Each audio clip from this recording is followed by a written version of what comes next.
recherchez une école de référence pour une double formation universitaire et professionnelle de qualité? Voici l'opportunité à ne pas rater. L'École supérieure d'administration, d'économie, de journalisme et des métiers de l'audiovisuel ESAE vous offre des programmes d'enseignement en licence et en master orientés vers l'emploi qui font d'elle une référence à travers les filières de l'administration générale et territoriale, l'administration du travail et de la sécurité sociale, droit, diplomatie et relations internationales, administration hospitalière, universitaire et intendance, journalisme et métiers de l'audiovisuel et toutes les filières des sciences de gestion. Une seule adresse, www.esae.bj. Rendez-vous dès maintenant sur nos campus ESAE Bedromende au numéro 90 93 65 21 ou au numéro 98 98 14 00. Paracourt sur le numéro 52 46 12 12. Aboumé-Calavi au numéro 52 88 44 44. Akpaka au numéro 52 88 33 33. ESAE, l'excellence à un nom.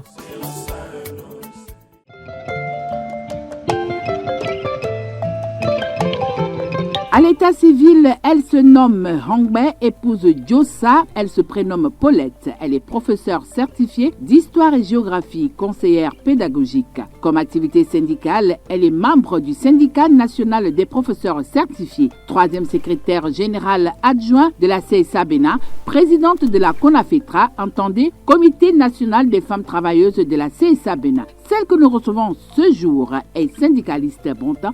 Il s'agit de Hongbe, épouse Diossa Paulette. Je vous invite à acclamer très fort notre invité de cet après-midi sur Politiquement Féminin.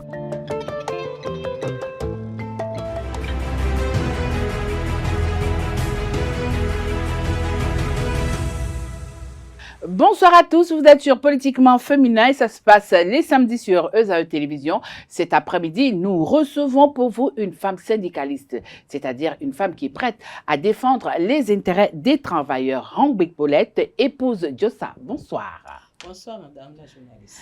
Alors, vous avez suivi tout à l'heure votre présentation. Comment est-ce que vous l'avez trouvée? Bon, j'ai trouvé ça super, c'est bon.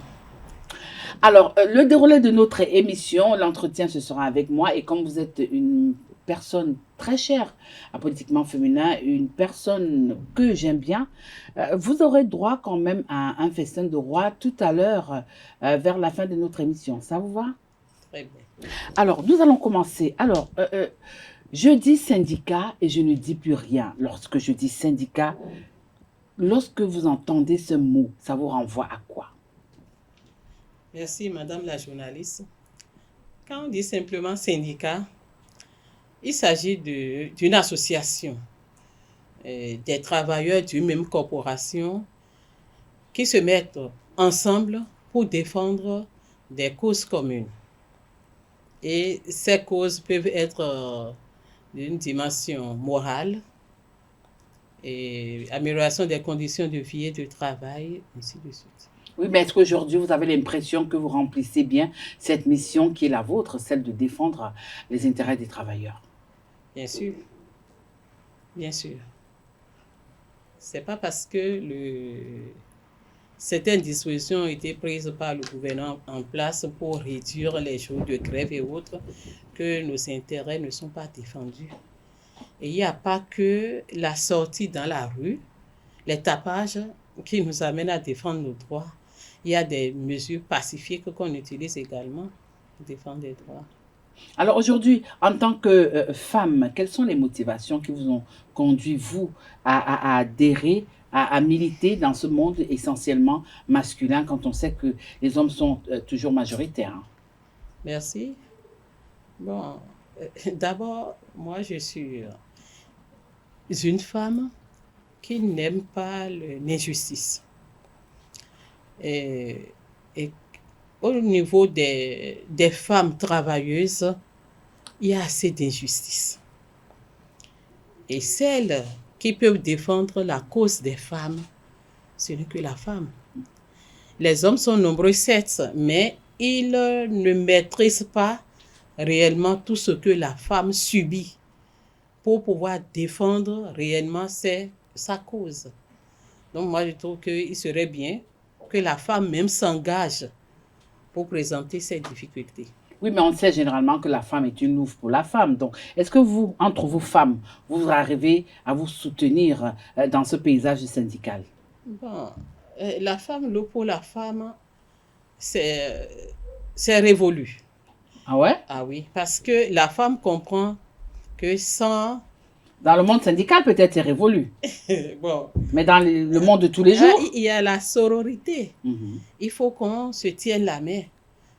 Bon, c'est vrai que ça se passe et la femme, bon, peut aller détruire sa sœur. Ça se passe. Mais quand vous défendez la bonne cause, la même cause, je trouve qu'il est opportun que vous vous donniez la main pour aller de l'avant. Comment ça se passe au niveau du mouvement syndical Bénilon? On veut comprendre. Est-ce que aisément les femmes de la CSA-BENA se donnent la main avec celles de la CGTB, celles de l'UNSTB, celles de la CSTB? On veut comprendre. Est-ce qu'il y a cette sonorité-là, comme vous avez dit Oui, tout à l'heure? il y a cette sororité et cette solidarité entre nous. Parce qu'au sein de toutes les confédérations syndicales, les femmes ont essayé de mettre en place un réseau qu'on appelle REFES, Réseau des femmes syndicalistes.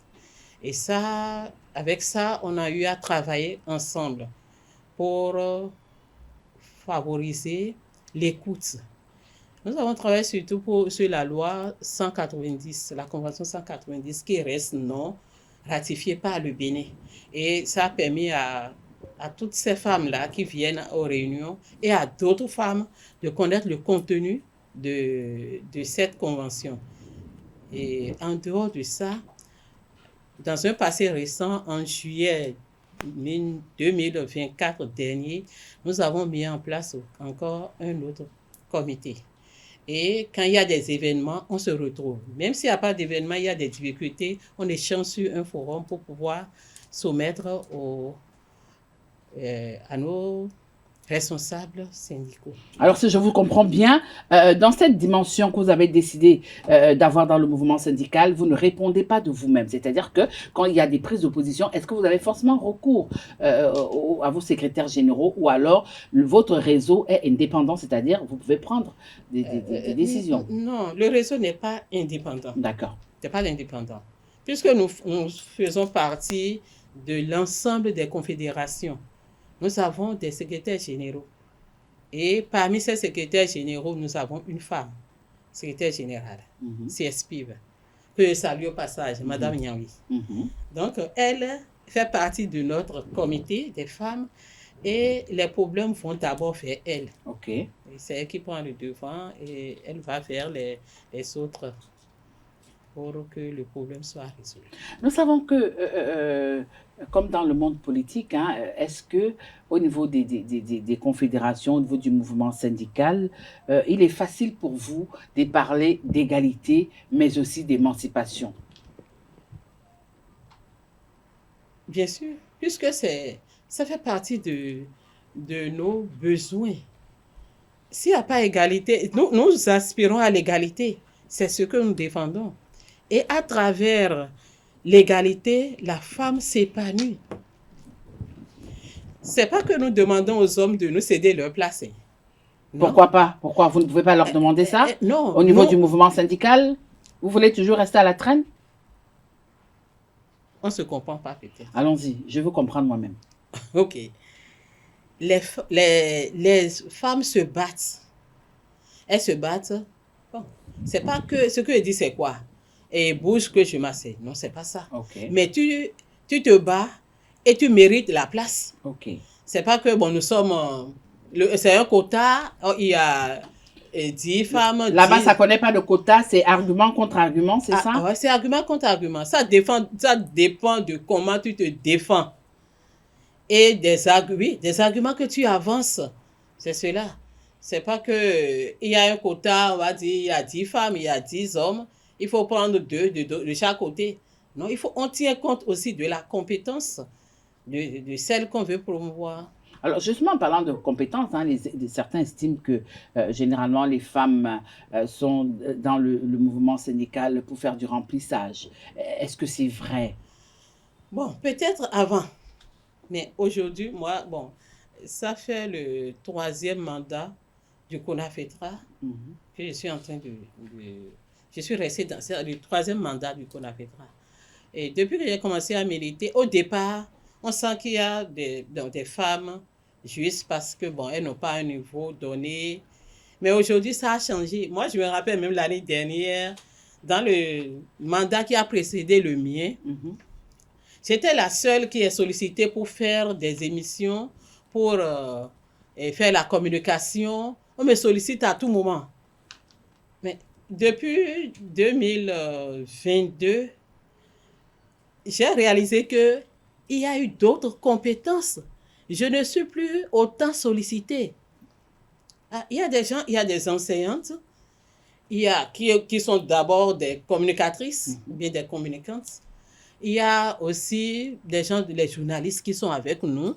Donc, on ne me sollicite plus comme ça. J'ai constaté aussi que ce n'est plus les gens de la basse classe, les femmes de la basse classe, qui viennent se réfugier au niveau du syndicat.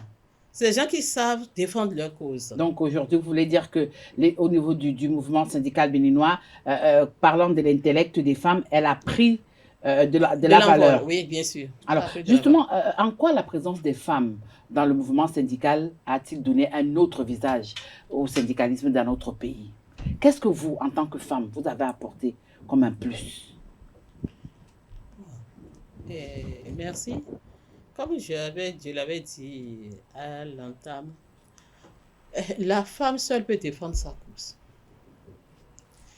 Et les hommes qui prétendent faire notre promotion ne peuvent pas la faire sans nous.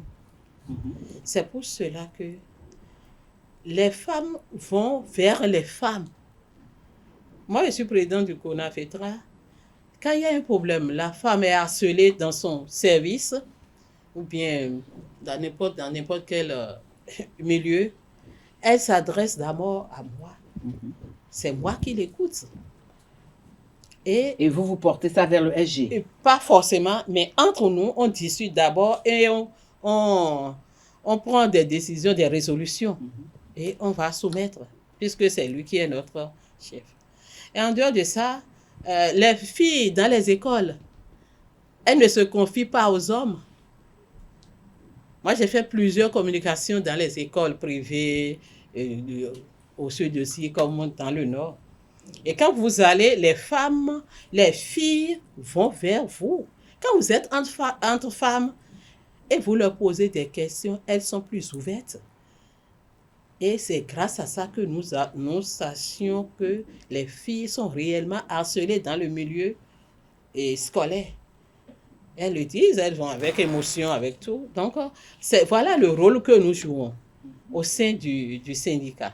Alors justement, nous allons évoluer dans notre entretien. Nous savons tous qu'au lendemain de la conférence des forces vives de la nation, le taux de syndicalisation des femmes avait progressé. Oui. On a vu un engouement des femmes aller vers le mouvement syndical au Bénin. Mais depuis quelques années, selon certaines observations, le taux semble chuter. Vous allez certainement me dire que non, vous n'êtes pas d'avis. Mais alors, qu'est-ce qui justifie un peu ce léger recul-là des femmes dans le mouvement syndical, quand on se rappelle que dans les années 98, 2000, on en avait quand même des têtes pensantes, des têtes, vraiment quand on parlait des femmes dans le syndicat, elles se faisaient entendre, on les voyait au devant des scènes, des choses. Mais aujourd'hui, on semble, il y a ce petit recul-là. Pourquoi? Vous l'avez remarqué, comme vous l'avez dit, moi je dirais le contraire. Mais bon, la femme, c'est un être sur lequel pèse plusieurs pesanteurs. N'importe quelle femme ne veut pas être syndicaliste. Il faut être endurante. Il faut forcément cela. Et être disponible. Mais vous voyez, nous sommes dans un milieu patriarcal. C'est un système patriarcal. Et les hommes ont toujours tendance à nous dominer. C'est une tendance ou alors ils vous dominent? Non, ils essaient, mais ils n'y arrivent pas toujours. Donc, tu es sous le toit d'un homme. S'il ne te crées pas les conditions favorables, tu ne pourras pas. Tu ne pourras pas. Moi, c'est parce que mon mari a été syndicaliste. Voilà. Il a été syndicaliste. Donc, vous comprenez. Ah oui. Il a été syndicaliste dans les organisations estudiantines en Russie. Ok. Et quand il est revenu aussi, il a travaillé à la Sonacorp, il a été aussi syndicaliste, donc il comprend. Je sors, je reviens. Et bon, on se comprend. Mais par contre, d'autres femmes, elles n'ont pas cette opportunité. Ok. Et je me rappelle qu'il y a peut-être 3 mandats derrière, quand les hommes, on a congrès, pour que les femmes ne soient pas représentatives, le congrès se tient la nuit. Au-delà de 2 heures, ils sont encore là. Comme de l'autre côté, quoi. Ils sont encore là. Et si toi, femme, tu peux rester jusqu'à 2 heures, 3 heures du matin, tu vas donner procuration ou bien tu es fatigué, tu vas rentrer. Et après l'élection, tu ne te retrouves pas dedans.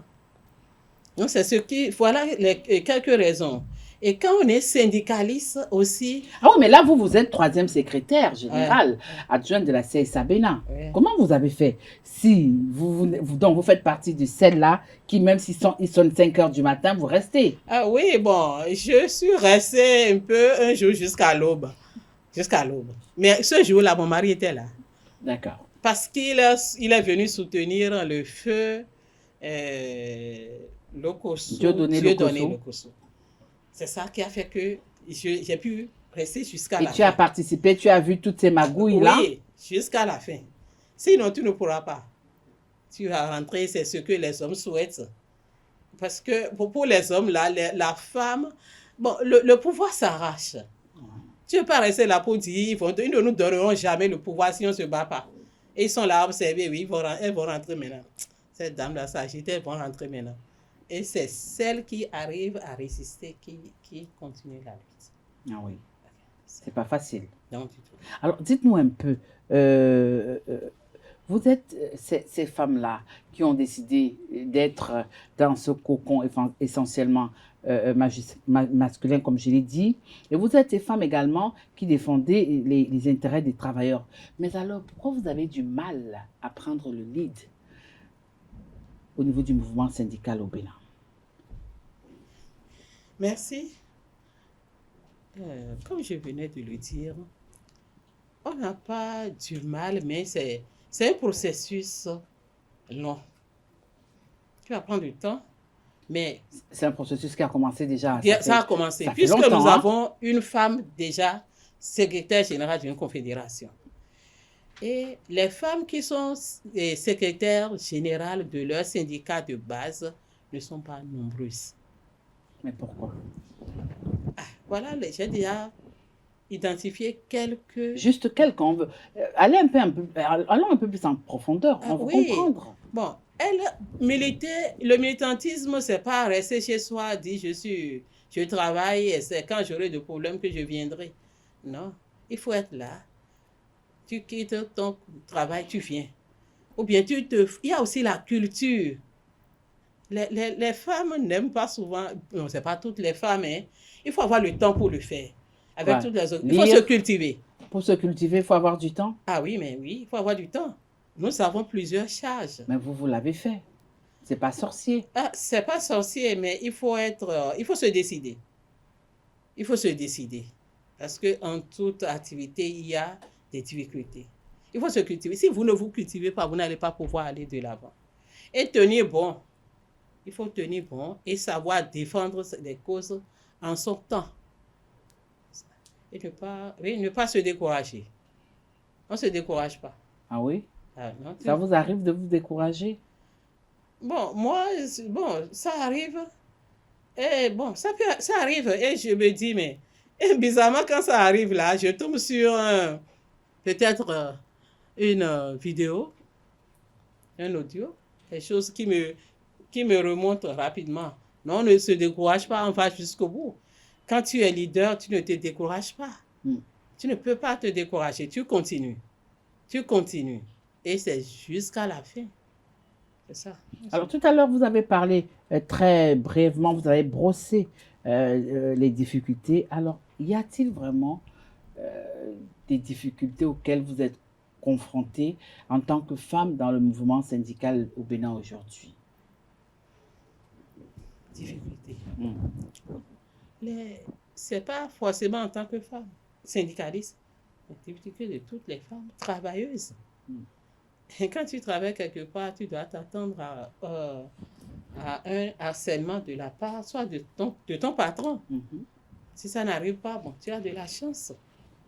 Ou bien on ne te positionne pas là où on doit te positionner. Moi, je suis enseignante.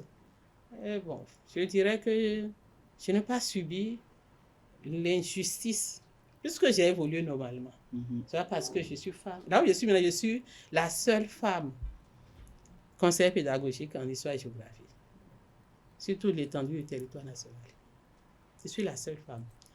Et on ne m'a pas empêché de progresser sur le plan professionnel.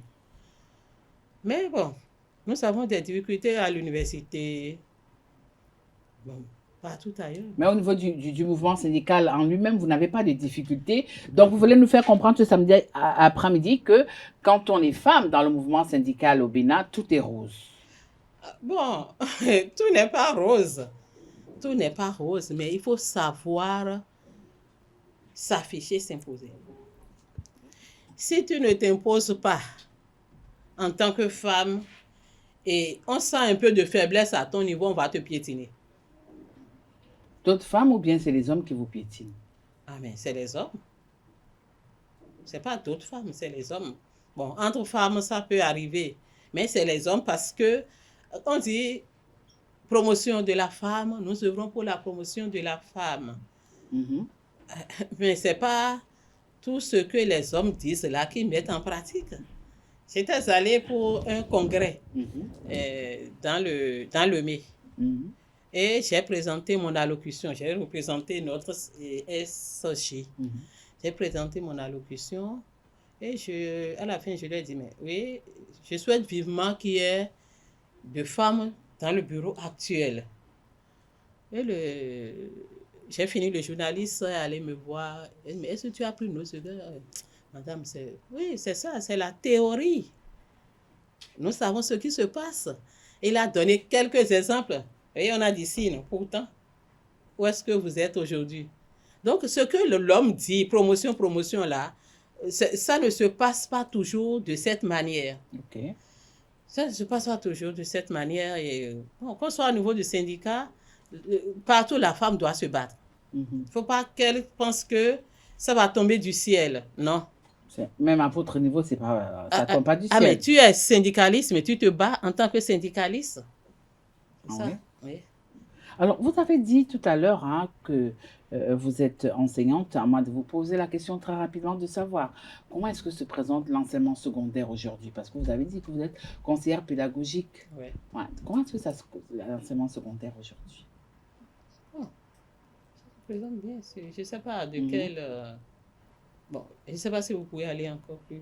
Non, vous êtes conseillère pédagogique. Oui. Donc, je veux savoir, pour certains estiment que non, l'enseignement secondaire, ça va bien, mais, donc, moi, je veux savoir, vous qui êtes là ce samedi, on a vu des gens, certains enseignants se plaindre du nouveau BEPC, mais on a vu les résultats que ça a donné lors des examens de l'année dernière, vous, en tant que conseillère pédagogique.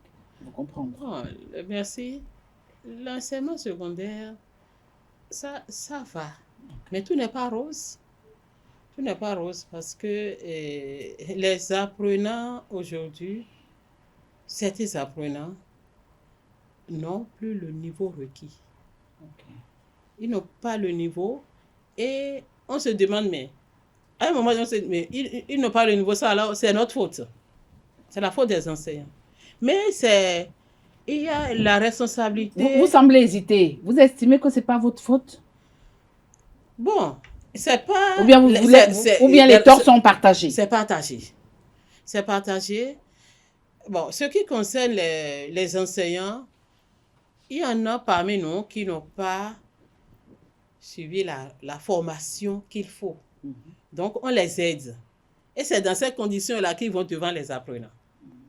Donc, c'est ce qui concerne les enseignants. Mais les parents des parents d'élèves aussi ont démissionné. Avant, nous, on nous aide à la maison à apprendre nos leçons au moins. Moi, j'ai une tante, elle ne sait ni lire ni écrire, mais c'est à elle qu'on remet cahier, elle garde. Si jamais tu bégayes là, ça veut dire que toi, tu n'as pas compris, tu ne connais pas ta leçon. Donc, les parents instruits sont là, ils ne savent même pas si leur enfant a pris leçon ou pas. Parfois, ils ne recopient pas. Et tout, on pense que l'enseignant est là pour tout faire. Alors que l'éducation, c'est dans la rue, à l'école, à la maison. Donc, il y a ça. Maintenant, le niveau des apprenants, d'aucuns disent que c'est parce qu'on nous a arraché tout pouvoir de répression.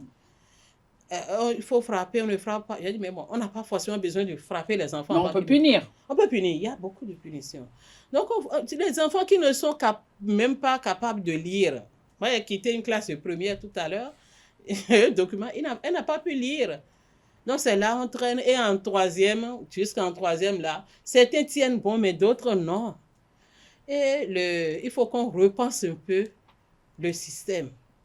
Parce qu'avant, le Bénin est le quartier latin de l'Afrique. Mais aujourd'hui, ça biaise un peu. Pas moi. Il faut qu'on reprenne, qu'on revoie un peu. Alors, là, vous reprenez votre touche de syndicaliste.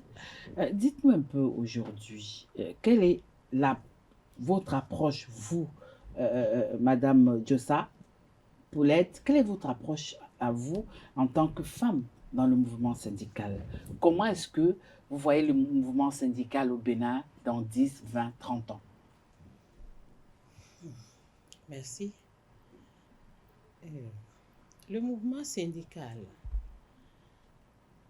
moi je trouve qu'il faut qu'on revoie un peu. Au sein de la CSA, depuis toujours, nous, on ne fait pas de tapage. Il y a en troisième, il y a un cours que nous faisons, le syndicalisme réformiste. On passe par des réformes avec le patronat. Vous allez vers le patronat, vous négociez, vous présentez votre difficulté, vous faites la négociation. Je crois que c'est mieux d'aller dans ce sens que d'abandonner le travail. On abandonne bon, je suis enseignant, je vais dire les apprenants. On saccage les usines, ça ne sert à rien. Le mieux, c'est que toutes les centrales syndicales changent de stratégie de lutte. Comme ça, nous serons bien suivis. Donc, vous estimez qu'aujourd'hui, il ne faille plus battre le macadam? Ah non, non. Nous ne pouvons plus reculer, ça n'a plus droit de citer? En principe, bon, ça ne sert à rien à moi, selon moi. Hein. Nous pouvons reculer, oui, bon. Il y a des gens qui sont des syndicalistes. La Chine, il y a des syndicalistes. Oui, mais est-ce que les syndicalistes que vous êtes dans notre pays aujourd'hui, vous êtes prêts à stopper avec les Helou et tout et tout? Ah oui, oui, bien sûr. C'est quand ça... Bon, c'est quand on sent que ça, l'État ne nous écoute pas, qu'à un moment donné, on pense à faire ça. Mais cela ne donne pas toujours le résultat escompté. Le mieux, c'est d'aller par les réformes. Donc, vous voulez d'autres paradigmes au niveau du mouvement syndical? Oui. Il faut changer de paradigme. Et nous, on l'a déjà changé au niveau de la CSA Bénin. Alors, avant de vous servir votre dîner de cet après-midi, de ce soir, dites-nous un peu, aujourd'hui, quelle est la dimension réelle de la femme dans le mouvement syndical béninois? Est-ce qu'il est minimaliste? Est-ce qu'il est le service minimum? Est-ce qu'il a pris de la grandeur?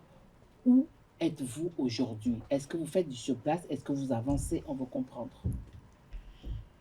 Je dis en même temps que la femme syndicaliste ne fait pas de surplace au Bénin. Non, nous ne faisons pas de surplace. Nous occupons les places qu'il faut. Le second rang? Bon, on dit souvent qu'on nous donne seulement les places de subalternes. Et vous vous plaisez dans ça? Non, mais c'est ce qu'on dit. Parce qu'il y a des femmes qui sont des secrétaires générales. Pourquoi vous attendez qu'on vous donne? Pourquoi vous n'allez pas chercher? Non, on ne nous donne pas. Ah non, on ne donne aucune place là-bas, mais c'est à l'issue d'une élection que vous êtes élu. Moi, on m'a élu. C'est ça, on n'attend pas. Tu attends, tu n'auras jamais. Il y avait en face de vous un homme ou une femme? Non, j'ai en face de moi une femme. Ah, donc il n'y avait pas match alors? Non, C'est pas ça. Ça, le poste que moi je coupe là, c'est un poste destiné aux femmes. Uniquement. Non, puisque c'est la présidente du comité des femmes. Non, non, je parle au niveau du secrétariat général. Vous êtes adjoint, donc je veux savoir. Je suis adjointe. Et je ne suis pas la seule adjointe. Je suis avec des hommes aussi. Vous avez battu un homme ou c'était par non, après, acclamation? J'occupe 2 postes. Non, nous sommes au niveau du secrétariat général, c'est-à-dire au niveau de l'instance. Au niveau de l'instance. La grande instance de la CSA. C'est une nomination. Après élection du secrétaire général, il nomme. Donc, il n'y a pas eu photo, il n'y a pas eu de rien du tout. Non, c'est au niveau du comité. Qui a eu élection. Oui, mais c'est un match amical entre vos femmes. Non, je ne crois pas. C'est pas un match. C'était serré. Serré. C'était vraiment serré parce qu'il y a d'autres femmes que je ne connaissais même pas. De l'autre côté, si on doit vous élire, on vous nomme là-bas. Et de l'autre côté, c'est un match que vous livrez amicalement. Non, ce n'était pas un match amical. Hein. On pensait que les gens ne voulaient pas le poste, mais le jour-là, il y a des femmes que moi, je n'ai jamais connues qui se sont présentées avec des projets de société bien... Vous vous êtes senti menacée? Bien sûr. Je ne m'y attendais pas. Mais le jour-là, je pensais que c'était quelque chose d'aisé que je suis venue faire. Donc, ça n'a pas été facile. Ça n'a pas été facile, mais j'espère que le dîner de ce soir, lui, vous pourrez rapidement le digérer. C'est à ce moment que je fais entrer la louve et le loup de ce samedi.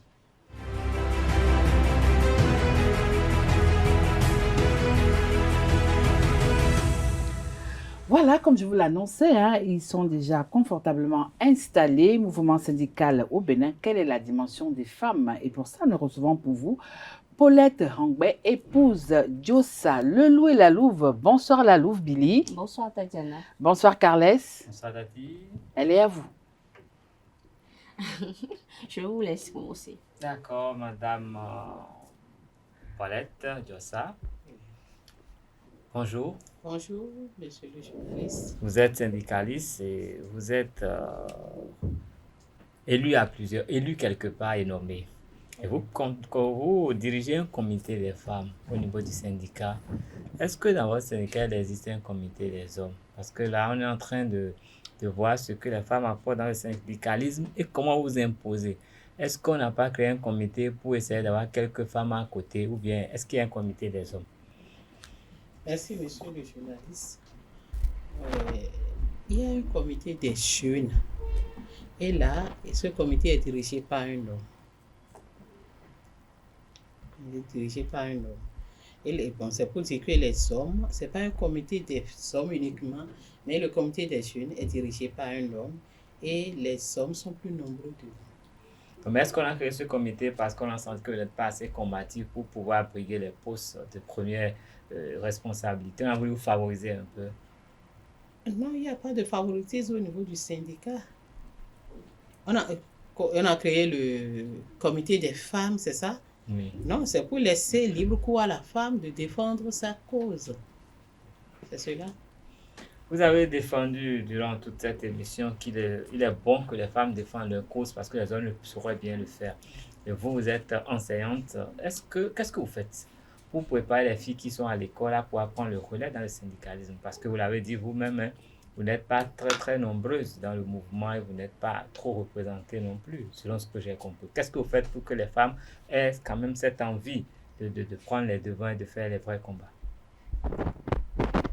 Merci. Bon, qu'est-ce que nous faisons? Nous allons vers les filles pour les sensibiliser à être autonomes. C'est ça, à travailler, c'est quand elles vont travailler comme cela se doit, qu'elle sera qu'elle sera une femme autonome plus tard. Et tout part de l'autonomie. Si vous n'êtes pas autonome, vous ne pouvez pas. Et vous le faites dans quel cadre? Dans le cadre du syndicat ou bien comme vous êtes toujours avec les apprenantes, vous êtes enseignante, est-ce que vous avez vous-même une certaine dynamique pour garantir cette relève? Bon, je le fais dans le cadre du syndicat. Sinon, tout ce que je fais, c'est dans le cadre du syndicat. Je n'ai pas appris ailleurs. Je connais les tests qui sont votés et c'est avec ces tests-là que je vais vers les femmes. C'est pour qu'elles se préparent à se défendre. Ok, je vais aller un peu dans l'enseignement. Hein. Carles, merci. On va laisser Billy aussi. Hein? Sinon, ça c'est pas devient... compliqué, c'est Non, pas compliqué, non, on va revenir vers vous. On va laisser Billy parce que... Bienvenue à vous, madame. Suite à sa dernière question tout à l'heure, j'aimerais vous demander, est-ce que dans votre famille, au sein de votre petite famille, il y a un enfant au moins qui désire être comme vous, syndicaliste? Merci. Moi, dans ma famille proche, Oui. nucléaire, bon, pour le moment, je ne l'ai pas remarqué. Donc, il n'y a personne qui vous prend pour modèle. Quand on sait que maman ou tata ou, je sais pas, grande sœur, elle est syndicaliste et tout, il n'y a personne qui vous prend pour modèle et dit, moi, j'aimerais être comme vous et tout. Ce que je constate parmi mes filles, j'ai des filles, j'ai 3 filles. Oui. C'est que elles me soutiennent dans ce que je fais.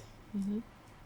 Et à travers les mouvements, quand je sors, je voyage, elles voient, ce sont elles qui me supportent le plus. Elle vous encourage. Elles m'encouragent à aller de l'avant.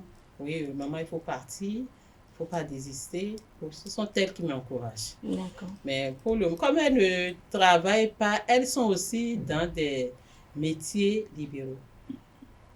Donc, j'ai une fille qui est cinéaste, donc elle n'a pas besoin elle ne doit pas travailler pour quelqu'un. D'abord, Et vous pas de- pensez ça que n'empêche ce n'est pas pas d'être nécessaire dans un syndicat. une actrice de revendiquer, vous pensez? bon, Dans le monde de l'audiovisuel et du cinéma, il y a aussi des difficultés, il y a des réalités. Hein. Comme par exemple le harcèlement, seulement que bon, beaucoup n'en parlent pas. Donc, on ne peut pas dire, à mon avis. Elle peut décider de mettre sur pied un syndicat également. Hein? Voilà. Et avec après, le temps. j'aimerais vous demander pourquoi avoir choisi être syndicaliste? C'est vrai, il y en a, nous sommes nombreuses et tout. Mais vous avez choisi revendiquer. Pourquoi? Certainement que C'est c'est parti d'un parti constat. Oui, bon, j'ai déjà dit que mon mari est syndicaliste. C'est Non, lui, non. votre modèle, c'est pas le mais mien. lui, Non, les femmes prennent les hommes. pour- Non, non, on veut lui c'est n'est pas ça. mon modèle, Non. mais je travaillais avec une aînée qui est syndicaliste. Et chaque fois, quand nous allons pour préparer des animations pédagogiques, elle sort. Et je dis, mais toi, là, chaque fois tu sors, mais qu'est-ce que tu vas faire? Bah, Paulette, je vais à tel endroit. Voilà ce que nous faisons. Elle s'appelle Okwando Sibéradette. Voilà ce que nous faisons. Voilà comment nous arrivons à nous défendre. Et un jour, on m'a sollicité au cours d'un congrès, je sais où là. Et quand je suis allée, je n'étais pas allée pour être membre du syndicat, mais je suis allée et ils ont fait plein d'actions. Et c'est un travail, une stratégie que nous apprenons à nos élèves. Et c'était en cours. Donc, quand je suis allée, je suis retrouvée parmi des gens qui ne maîtrisent pas la mise en place d'un plan d'action. Et on est dans un groupe.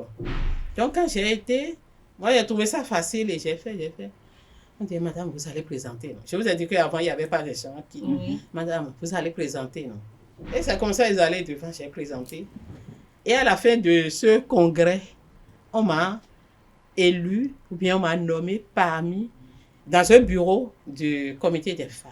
C'est comme ça que c'est parti. Okay, donc, vous êtes allé au syndicalisme sans conviction. Vous vous êtes retrouvé comme un cheveu dans la soupe. Non. Vous avez juste envie d'y aller. J'ai suivi une dame. Et c'est en fonction des explications qu'il m'a données par rapport à ce qu'elle fait que j'ai commencé à la suivre.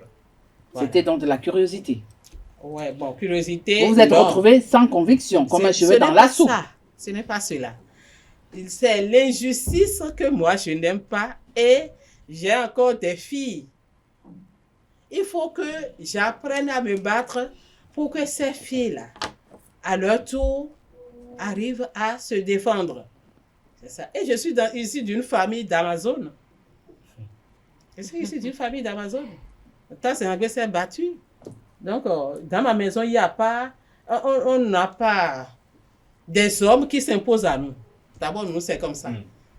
Dans notre maison, Tassi Hangbe, là, c'est encore là. C'est les femmes qui prennent les décisions. Les femmes qui prennent des décisions. Et justement, vous avez du mal à prendre ce lead de votre famille pour le transposer au niveau du mouvement syndical. Pourquoi? C'est en cours, ça viendra. D'accord. Moi, j'aimerais aussi vous demander, alors, vous, selon vous, depuis que vous êtes dans le syndicalisme et tout, c'est quoi les avantages que vous avez eus? Avantages personnels d'abord. Et après, quels sont les avantages que peuvent avoir les femmes réellement? On parle de promotion, elles vont se battre pour gagner leurs droits ou mériter leurs droits. C'est quoi les avantages que vous avez eus depuis que vous êtes syndicaliste? Et c'est quoi les avantages généralement que les femmes peuvent avoir? Est-ce que depuis que vous êtes là à ce jour, vous avez remarqué des améliorations positives, sincèrement parlant? Merci. Avantage. D'abord, au niveau du syndicat, tu arrives à connaître les tests. Il faut connaître les tests. Et la loi sur la maternité, la protection de la maternité. Si nous faisons une communication sur cette loi aux femmes, ah bon, je ne savais pas, hein, c'est comme ça, il faut tel jour, il faut si, d'accord, je vais commencer à m'orienter vers ces lieux pour me prendre en charge. Les femmes ne savent, certaines femmes ne savent pas que la violence, c'est partout. Il y a des femmes qui, dans leur maison, subissent la violence et elles ne savent pas que c'est combattu par les tests. Ou bien elles ne savent pas que ce qu'elles vivent là, c'est une violence. Violence conjugale. Violence conjugale. Et il y a aussi violence dans les services. Donc, moi, j'ai appris beaucoup. Et je voyage aussi. Et ça me permet de faire des confrontations avec d'autres femmes.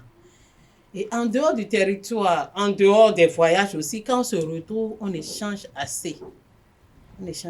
Et on sent que il y a eu un changement à son niveau. Et ça c'est vrai. Et toutes les femmes peuvent le prouver. Madame Hangbe, vous avez dit tout à l'heure qu'au sein de votre organisation syndicale, vous vous battez beaucoup plus pour les réformes. Mais curieusement, je crois que ces derniers temps, les syndicats ont décrié encore beaucoup de réformes. Comment est-ce que vous situez entre cette envie-là et les réformes qui sont décriées aujourd'hui? Je voudrais comprendre un peu. Ce sont les réformes au niveau du syndicat ou bien les réformes gouvernementales? Les deux. J'ai opposé les deux. Vous vous battez pour que ça passe par les réformes, mais il y a quand même des gens qui vous servent suffisamment de réformes et vous vous sentez mal. La réforme au niveau du gouvernement, n'est pas tout à fait ce que nous voulons. Chacun reste dans son rôle. C'est ça, malheureusement. Voulez-vous dire que les réformes initiées par le gouvernement ne répondent pas à vos besoins? Pas tout à fait. Nous ne sommes pas les seules confédérations sur le terrain. Ça ne répond pas parce qu'à un moment donné, il faut permettre aux travailleurs d'exprimer leur ras-le-bol. Et maintenant, c'est la manière. Il faut demander, oui, mais vous allez procéder de telle manière. Mais dire qu'il n'y aura plus de grève, les gens ne vont plus sortir. Bon, en partie, c'est pas mauvais. Dans certains pays, c'est comme ça qu'ils ont procédé. J'ai donné l'exemple de la Chine, du Japon. Il y a des syndicalistes, mais ils ne sortent pas dans la rue pour crier. Ils ne le font pas, mais il y a des syndicalistes quand même. Et j'ai même lu quelque part qu'au Japon, non, quand ils sont mécontents, c'est en ce moment-là qu'ils travaillent suffisamment. Surproduction. Ok, le syndicalisme au Bénin, aujourd'hui, on peut voir la bourse du travail, c'était un emblème. Et aujourd'hui, on a l'impression que ça dort un peu. Qu'est-ce qui se passe? Pourquoi est-ce que c'est comme ça? C'est vrai que chaque entité, confédération est dans son rôle, mais en tout cas, pour nous qui avons l'habitude de fréquenter ce lieu, on a l'impression que ça dort. Qu'est-ce qui se passe? Bon, c'est votre constat. Notre constat, vous constatez quoi? Moi, je constate qu'il y a toujours des mouvements à la bourse du travail. C'est pas parce qu'on est dans une salle et on échange qu'on ne travaille pas. Il y a toujours des activités. Il y a plusieurs salles là, des activités. C'est parce que ce que vous voyez là, c'est quand on se trouve dans la cour. C'est parce que vous ne voyez pas les gens brandir des branchages, bien des banderoles rouges que vous trouvez qu'on ça dort. Non, c'est pas vrai. Bon, j'ai une dernière question. Je sais que les syndicats veulent que l'État puisse quand même promouvoir l'emploi et que les conditions soient bonnes. Mais vous êtes dans l'enseignement. Et tel que nous formons les gens aujourd'hui, est-ce que nous ne travaillons pas à empirer les problèmes que nous décrions? Est-ce que ce qu'on est en train de faire nous garantit même de gens, pas fabriquer, hein, mais de former des gens qui seront vraiment prêts pour le plein emploi, pour que les données puissent changer déjà? Merci. La formation des enseignants, c'est ça? Bien, tout le travail. Non, des travailleurs de demain. De demain. Des travailleurs de demain. La main-d'œuvre de demain. De demain. C'est les enfants de l'école. Ah oui. Bon. Ça inquiète un peu. On se demande, mais quel genre de travail allons nous laisser? C'est un peu inquiétant. Et que faites-vous pour essayer de changer la donne? Parce que c'est trop facile de dire on ne donne pas des emplois. Mais quand on peut agir, qu'est-ce que vous faites pour que la donne ne soit plus la même? Pour qu'il n'y ait pas plus de syndicalistes, qu'il n'y ait pas plus de gens prêts à marcher dans la rue, à faire tout ce qu'on peut décrire? Il faut la formation pratique. C'est vrai qu'on ne peut pas laisser la formation générale, mais il y a la formation pratique et technique. Et l'État se bat déjà pour ça. Formation pratique et technique, là. Non, malheureusement que c'est depuis que moi je suis en 3e année qu'on nous disait ça. Il faut la formation pratique pour que les enfants, à la fin, ça se prenne en charge. Formation théorique, aller au BPC, bac, ainsi de suite, et se retrouver. Non. Il faut que ce que l'État a commencé, les dispositions que l'État a commencé à prendre par rapport à la formation technique, aille jusqu'au bout. La fois dernière, ils ont envoyé des gens se former à l'extérieur. Les professeurs. Bon, j'ai eu un élève dedans qui est revenu. Ils ont été pour une formation dans le cadre de la formation professionnelle technique. Et ils sont revenus pour former nos apprenants. C'est une bonne chose.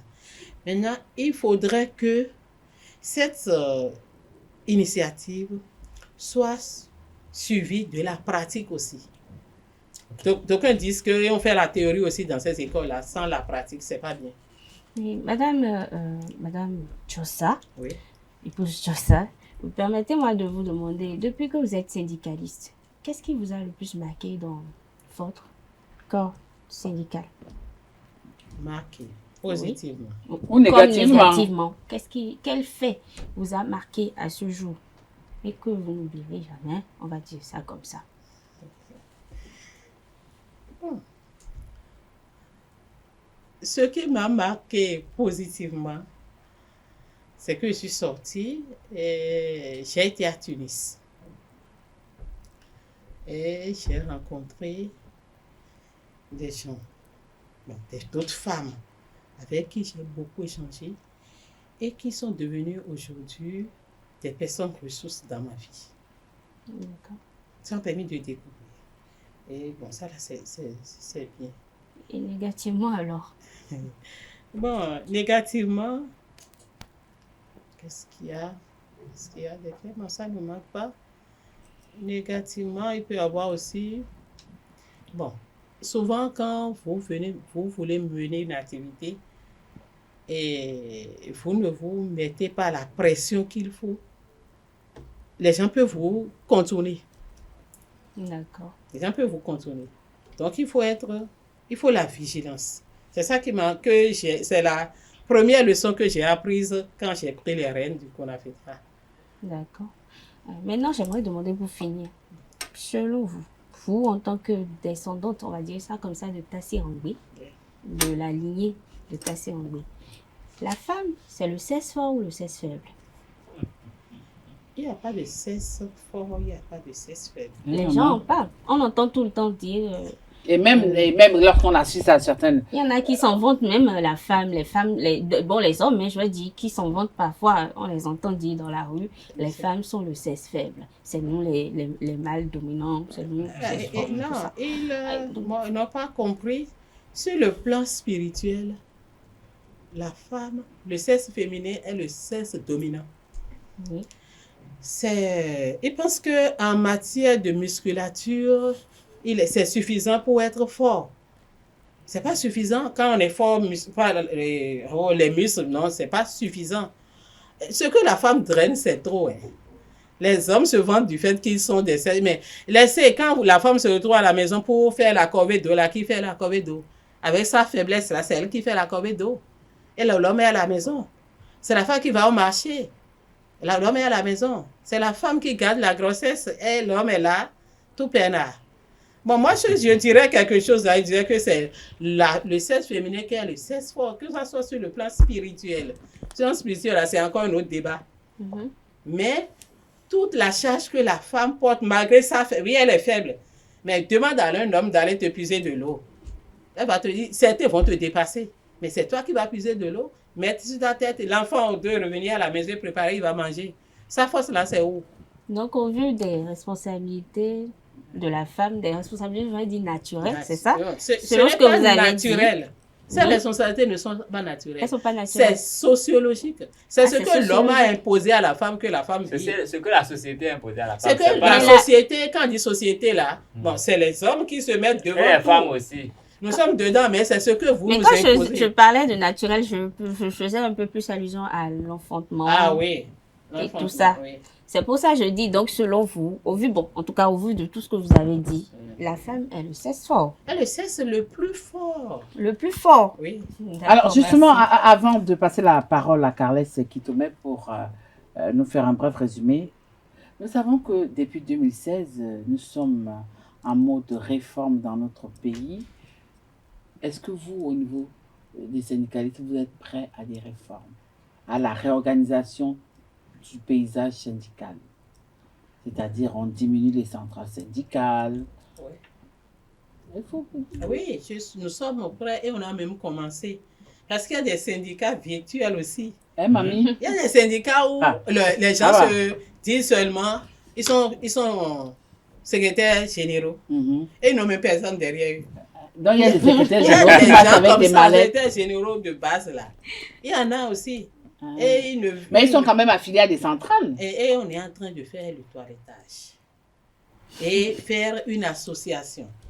C'est déjà en cours. Ce sont des réformes. Et on va associer, fondre ces gens de syndicats en un seul. Ils sont 5 dans ce cas-là, on les met ensemble. Pour qu'on dise, nous avons 190 syndicats de base, ça ne sert à rien, nous avons tel. Mais il faudrait qu'on ait vraiment des syndicats actifs. On peut aussi fondre les centrales syndicales, les confédérations. On n'est pas encore à ce niveau. Ah oui, quand il s'agit de ça, vous n'êtes pas à ce niveau. Voilà, c'est avec cette intervention que nous mettons en terme au duel qui vous opposait à la Louve Billy et au loup Carles. Alors Carles, est-ce qu'on peut avoir un bref résumé de tout ce que notre invité de luxe a dit cet après-midi? Je vais essayer l'exercice. Allons-y. Madame Hangwe Paulette épouse Djossa, vous êtes la présidente de la CONAFETRA, Comité national des femmes travailleuses de la CSA Bénin. Vous êtes également 3e vice-présidente au niveau de cette centrale syndicale. Et cet après-midi, nous avons parlé un peu de la représentativité, sinon l'influence des femmes au niveau du mouvement syndical au Bénin actuellement. Vous avez pu nous dire que vous pensez que ça va mieux. Il y a beaucoup plus de femmes de valeur qui interviennent dans les mouvements syndicaux et qui jouent valablement leur rôle. Et ce qui avait manqué par le passé, c'est que les femmes n'avaient pas été assez disponibles pour faire tous les combats, même si elles en avaient envie.